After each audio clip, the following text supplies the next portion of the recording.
Caríssimos fiéis, nosso Senhor diz no Evangelho que a Santa Madre Igreja nos apresenta hoje: guardai-vos dos falsos profetas, que vêm a vós disfarçados de ovelhas, mas por dentro são lobos arrebatadores. Guardai-vos dos falsos profetas, que vêm disfarçados de ovelhas. Muitos são os fiéis que, zelosos de guardar a pureza da fé e fielmente transmiti-la, que hoje em dia, diante do caos moral, diante da apostasia das nações e da sociedade, diante dos atentados contra Cristo e sua Igreja, e mesmo dos atentados contra a fé e a moral perpetrados pela própria hierarquia eclesiástica, mantém-se em um estado de permanente tensão em busca de inimigos externos. Diante da confusão generalizada, buscam-se figuras de personificação de um grande inimigo que seja visível. Buscam-se conspirações explicáveis. Buscam-se as mais diversas teorias que simplifiquem o caos que vivemos. Muitos escolhem um único grande inimigo, visível, explicável, para ter como alvo a combater.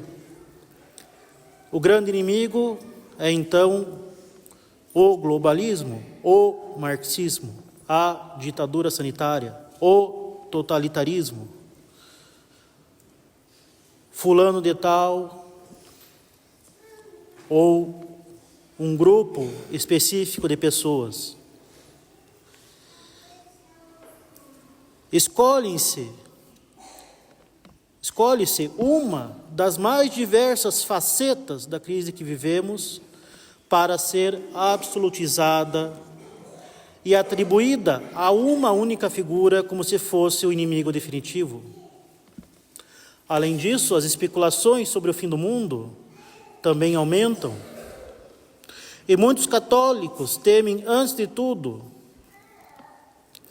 antes dos próprios males que aqui expõe a própria alma, o advento do governo de falsos profetas, ou então a própria vinda do anticristo.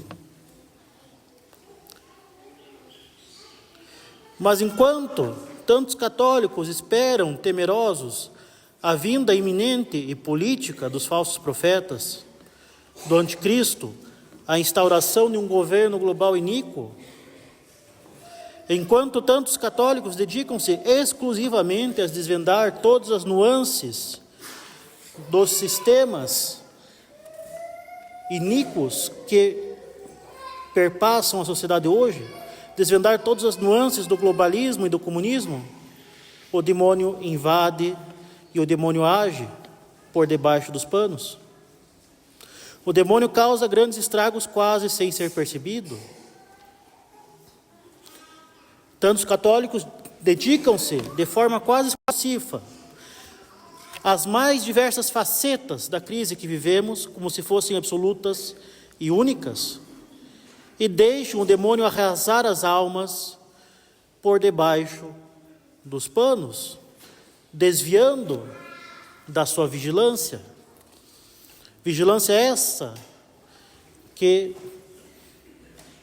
se dirige unicamente às facetas políticas, às facetas econômicas, às facetas meramente culturais, e deixa o demônio entrar por debaixo dos panos através das perversões da fé e da moral.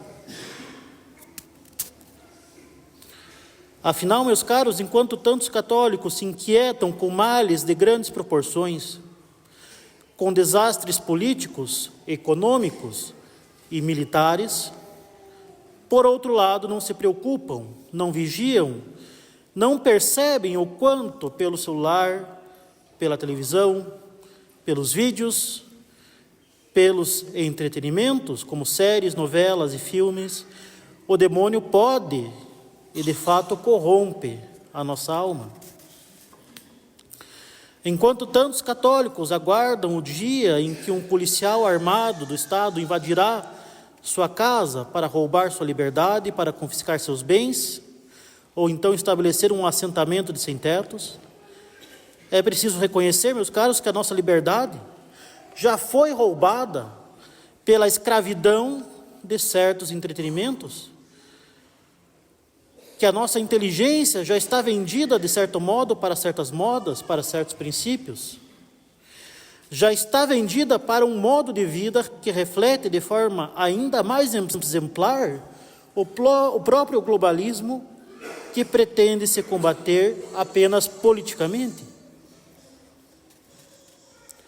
Como bem ensina o Papa Pio XII ao tratar da missão da imprensa, o perigo das más leituras é antes, sob alguns aspectos, ainda mais funesto que o das más companhias, e isso porque sabe se tornar traiçoeiramente mais familiar. Diz o Papa, quantas crianças ou jovens, sozinhos, nos próprios quartos, com pequenos livros em voga, deixaram que tais livros lhes dissessem cruamente coisas que não permitiriam a outros murmurar sequer em suas presenças, ou deixaram que se descrevessem cenas das quais não quereriam por nenhuma coisa do mundo ser promotores ou vítimas. Outros cristãos que desde a sua infância caminharam pelas vias retas gemem depois pelo imprevisto aumentar das tentações que os oprimem e diante dos quais se sentem sempre ainda mais débeis. Talvez, se interrogassem sinceramente a sua consciência, deveriam reconhecer que leram um romance sensual, desfolharam uma revista imoral, fixaram um olhar sobre ilustrações imodestas. O que ensina o Papa Pio XII a respeito das más leituras na década de 50 é ainda mais verdadeiro quando aplicamos o seu argumento ao celular. O celular é ainda mais traiçoeiramente familiar do que um livro lido na solidão do quarto. Isto porque do celular não nos separamos praticamente em momento algum do dia. E a iniquidade presente em certos conteúdos do celular permanece ainda oculta aos outros, diferentemente de um livro cujo mau conteúdo já está manifesto em sua capa. Enquanto um livro mau não pode ser convertido em um bom livro, porque o que está impresso não pode ser modificado, o celular, por sua vez, é uma companhia ambígua, traiçoeira. Afinal, pode armazenar conteúdos católicos e ser utilizado para um fim perverso de forma unicamente eventual.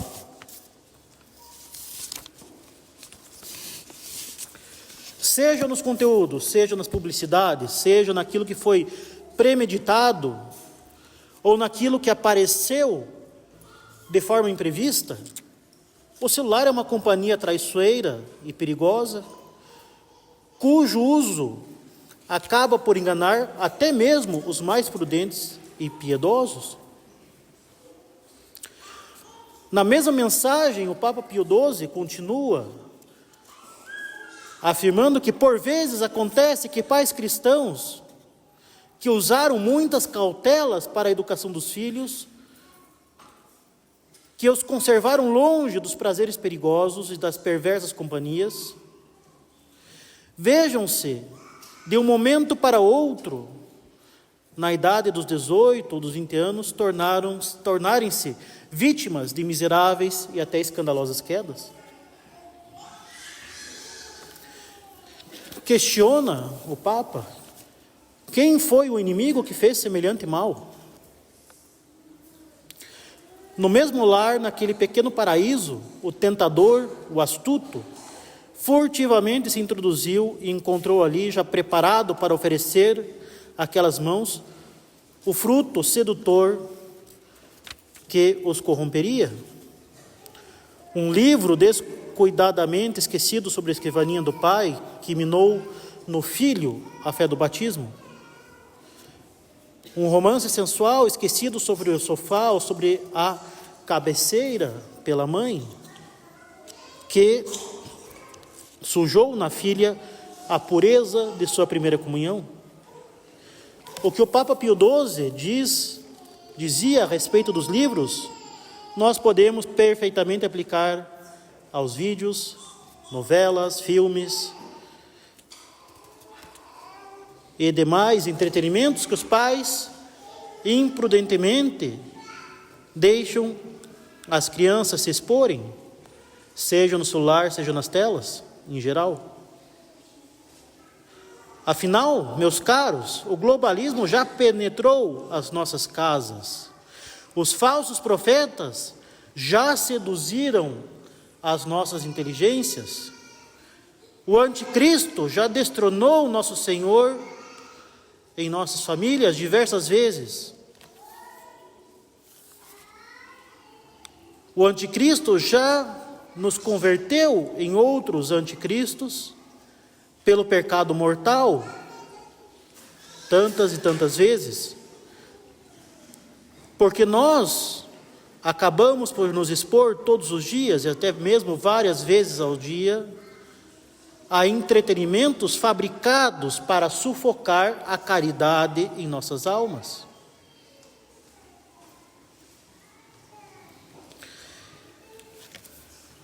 Para que não haja dúvidas nesse ponto, é necessário que nós compreendamos, meus caros, que os entretenimentos que são produzidos não são unicamente meios de recreação, de descanso e de lazer.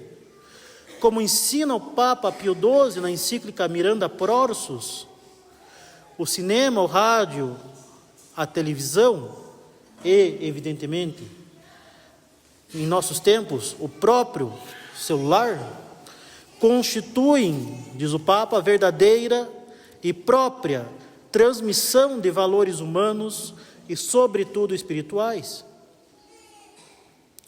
Não devemos nos iludir que nos vídeos, séries, novelas, filmes, com que eventualmente nos deparamos, se tomadas certas cautelas para evitar graves cenas contra a virtude da pureza, seriam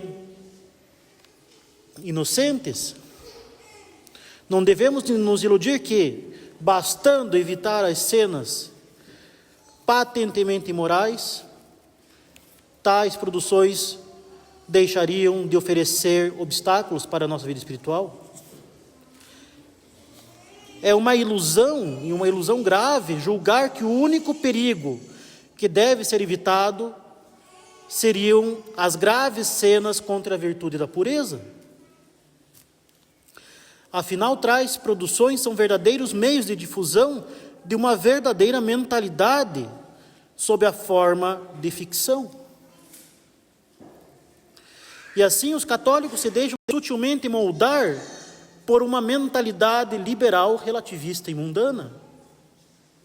E isso não porque leram os princípios do liberalismo, do marxismo ou de qualquer outra ideologia perversa, mas porque consomem diariamente pequenas doses do veneno do liberalismo através do entretenimento. Na verdade, os filmes conseguem produzir um efeito ainda mais nefasto do que os livros. Como ensina o Papa Pio XI na encíclica Vigilante Cura, o poder do cinema, e aqui podemos incluir toda espécie de entretenimento vigente, provém de que ele fala por meio da imagem que a inteligência recebe de forma alegre e sem esforço, mesmo em se tratando de uma alma rude e primitiva, desprovida de capacidades ou a menos de desejo de fazer esforço para a abstração e a dedução que acompanha o raciocínio. Para a leitura e para a audição sempre se requer atenção e um maior esforço mental, que no espetáculo cinematográfico é substituído pelo prazer continuado resultante da sucessão de figuras concretas. No cinema falado, afinal, recordemos que na época do Papa Pio XI ainda havia o cinema mudo. No cinema falado, esse poder atua ainda com maior força, porque a interpretação dos fatos se torna muito mais fácil e a música adiciona um novo encanto à ação dramática. E se acrescentarem danças e as mais diversas variedades de figuras, as paixões recebem excitações ainda mais perigosas, que avultam vertiginosamente. Enfim, as produções cinematográficas, portanto, são mais perigosas, afinal, assistir uma série, uma novela ou um filme não exige quase nenhum esforço intelectual, diferentemente da leitura. Pelo contrário, existe um prazer continuado que inebria a inteligência e a faz aceitar, quase sem perceber, o contexto da ficção que é transmitida. O enredo é aceito tal qual ele é apresentado. E assim, a nossa imaginação e a nossa inteligência aceita como dada a mentalidade liberal e mundana presente no enredo da produção.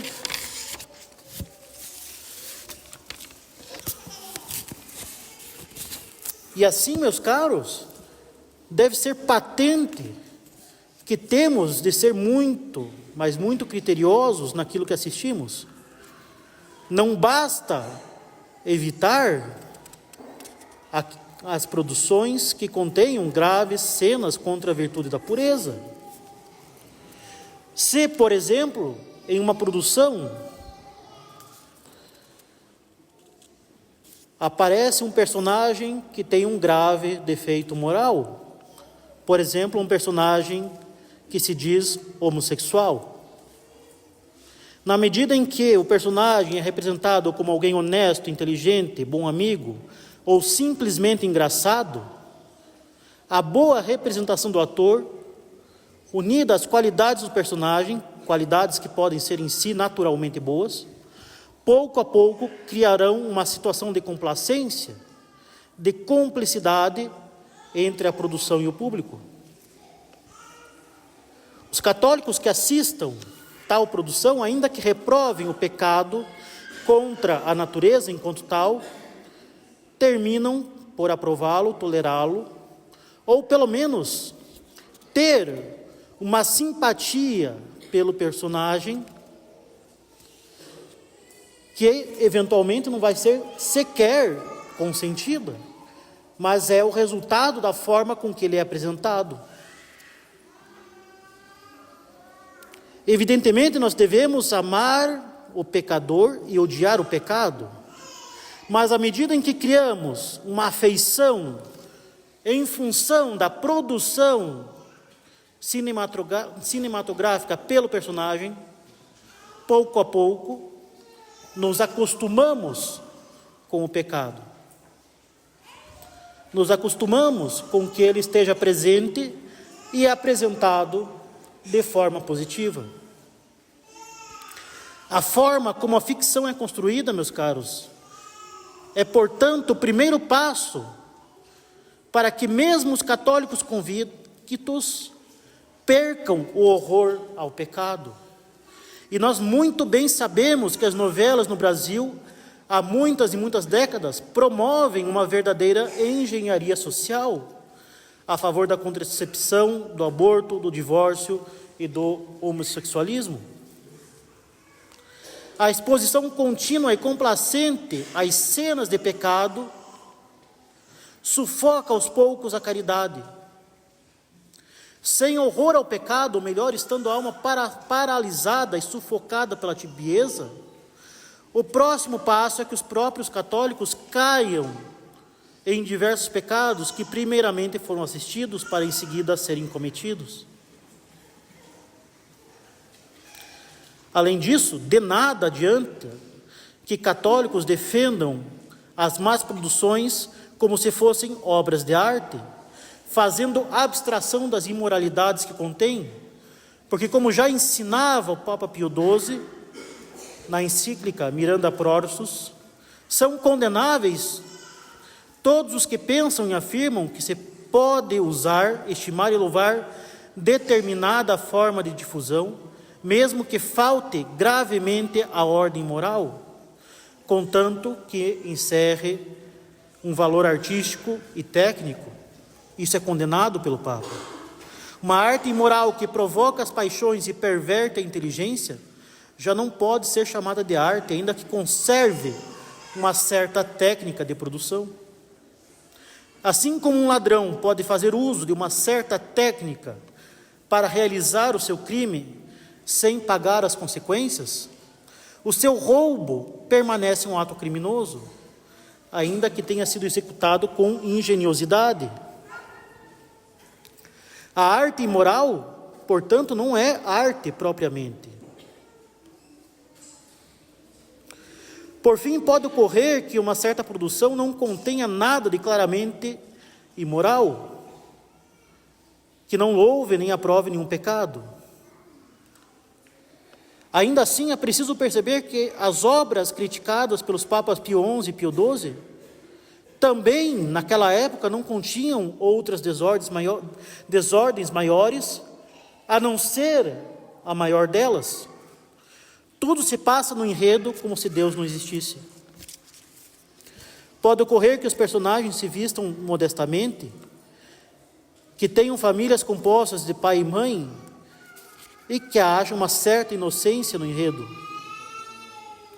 Porém, há décadas que os filmes representam a vida em família ou a vida em sociedade como se Deus não existisse. Na maioria dos filmes, os personagens não rezam, não vão à igreja, não se confessam, não procuram agir conforme a consciência, porque estão frequentemente mentindo uns aos outros, estão buscando simplesmente maximizar uma vida prazerosa e lutar com todas as suas forças contra qualquer incômodo. Mesmo em séries ou filmes para as crianças, já existe o louvor da astúcia das mentiras, da vingança nas brincadeiras, da desobediência aos pais. Portanto, mesmo em obras aparentemente inocentes, nós nos acostumamos pouco a pouco que Deus não esteja presente. Para nós é normal, infelizmente, que Deus não esteja presente nas obras de entretenimento. Infelizmente não nos choca, não nos escandaliza que os personagens não tenham absolutamente nenhuma noção de sobrenatural e que o sentido da vida seja uma vaga felicidade nesse mundo, pela posse de algum bem ou pela união a alguma criatura ou alguma pessoa.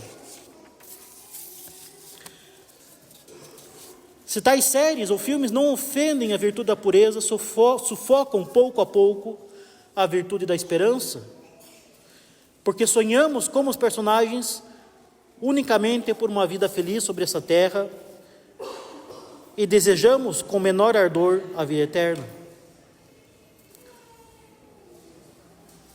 Nós acabamos por nos imaginar como sendo aqueles personagens que possuem aqueles sucessos.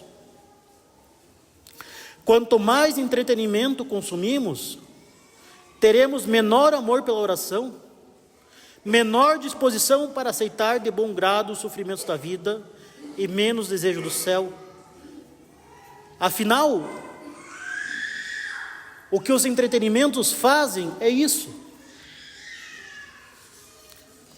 nos tirar do pensamento da realidade da nossa vida. Como ensina o Papa Pio XI na sua encíclica Vigilante Cura,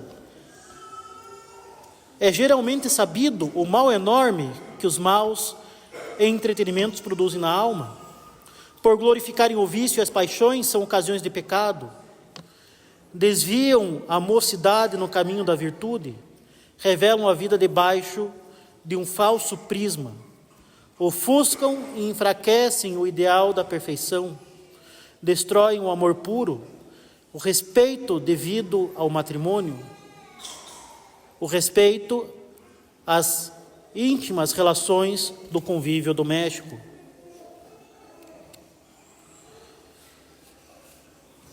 O que fazer, então, além de aplicar com muito cuidado as virtudes da prudência e da temperança, diante de uma sociedade que nos faz buscar de forma desordenada e praticamente frenética os entretenimentos? O primeiro passo é reconhecer que nós podemos muito bem viver sem a escravidão deles. Nós podemos muito bem viver sem a programação da televisão, em um primeiro passo, que até o presente momento já roubou muitas e muitas horas do nosso tempo para o entretenimento vazio, quando não pecaminoso. Devemos ainda reconhecer, meus caros, que não devemos evitar apenas as graves cenas contra a virtude da pureza, mas não nos expor a nada que atente mesmo remotamente contra a pureza, como declara o exame de consciência dos pecados veniais escritos por Santo Antônio Maria Claret. É por causa do pouco caso que fazemos nessas ocasiões e por causa da curiosidade do mundo que deixamos de progredir a passos largos na via da perfeição. E quem se expõe voluntariamente a ocasiões mesmo remotas de impureza, presumindo que não há mal algum, que não cometerá pecado, já se apoia nos seus próprios méritos, nas suas próprias forças, e deixa de apoiar-se na graça de Deus. Sem a graça não podemos fazer nada de meritório para a eternidade. Sem a graça não podemos progredir e santificar-nos. Então, quem se apoia em si mesmo, presumindo que dará conta de expor-se a certas situações sem cometer pecado, já paralisou o progresso da sua alma. É a partir desta paralisia que o demônio pode fazer pouco a pouco maiores danos à nossa vida espiritual. Enfim, um terceiro passo que devemos dar, meus caros, é vencer o medo do silêncio e da solidão, que frequentemente leva tantos católicos a preencher seu tempo com vídeos e mais vídeos e mais vídeos no celular. Nós não devemos temer o silêncio e a solidão, porque é no silêncio que Nosso Senhor nos fala. É no silêncio que Nosso Senhor nos fala ao coração. O vício do celular e dos entretenimentos apenas produz ainda mais frustração, ainda mais angústia, ainda mais tristeza. Em contrapartida, uma boa confissão e uma boa comunhão recuperarão em nós o amor do silêncio e o gosto pela oração. Enquanto tivermos complacência com tantos entretenimentos frívolos, mundanos e mesmo escandalosos, de nada adianta denunciar os inimigos externos que avançam no mundo afora, sendo que o liberalismo já causou tantos estragos do lado de dentro das nossas casas e mesmo nas nossas almas. Enfim, é natural que hoje em dia, nessa sociedade apóstata, as boas produções são raras. Que não tenhamos medo de combater o mundo com todas as nossas forças. Tomemos boas resoluções quanto a essas produções que frequentemente matam a vida da alma e fazem-no muito antes do que qualquer inimigo externo totalitário que ameace a vida do nosso corpo. Louvado seja nosso Senhor Jesus Cristo. Em nome do Pai, do Filho e do Espírito Santo. Amém.